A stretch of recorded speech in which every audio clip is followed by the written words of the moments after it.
Hmm. Yan, magandang tanghali sa inyong lahat. Dito po sa bahay, nag-vlog. Ito yung bahay ko. Sira-sira na yung bahay namin. Umuulan pa. Kaya hindi po kami makano labas. Tatay, Hmm. wala kang pasok? Wala, bukas. Bukas. Mhm. Kaya Umuulan. si Utog, panggabi yun. Oo. Ayun sa araw. Kagabi, gabi na siya dumating. Oo. Hmm. Kasi sa gabi lang siya pumapasok eh. Ewan sa problema pag gabi. Kasi sa araw, nababayaan niyo yung chat eh. Hmm. Hindi nga, madami na nagpapagawa eh. Hmm. Oo, kasi umuulan eh. Kaya, pumunta. Gusto ko, pumunta ako ron. Hmm. Nag-uulan, tinatamad yung papagawa. Oo. Umuulan ganun, pag umaraw na. Sabi yung papagawa.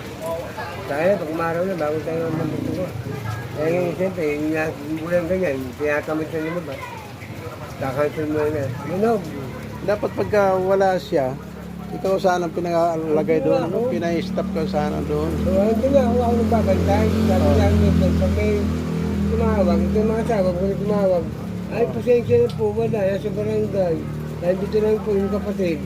Ay, sana ako katawag, parang hindi na siya. Hindi na alam, mas magaling pa ako dun kay Nublog. Sayang yan. Tumanda na ako dun. Minsan nandun ako, may pagawa. Mukhang tayo, sabi ko, 1% ang gagawa ako. Tayo pa ho. Sabi ko na rin yun. Ginawa ako, wala pang 2 oras. Sabi, ang bilis ha. Sabi, nung gawain ko. Kaya ako kasi gumagawa ko, pero ang bilis. Magagawa.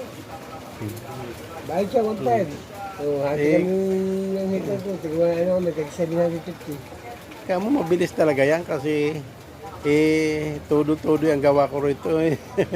Hindi naman ako nagpapaano. Kaya siguro, kaya hindi lang. Wala-wala, hindi Kaya ka siguro, tulad. helper lang ako nung sundit lang.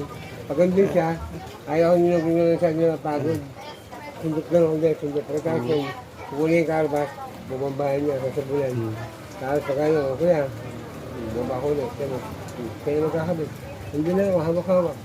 Pati nga po, bigay nga ako, 150, 200. Oo. No, ito na, pag nakadalawa kami, magkano sa 400, 350. Hmm. Kaya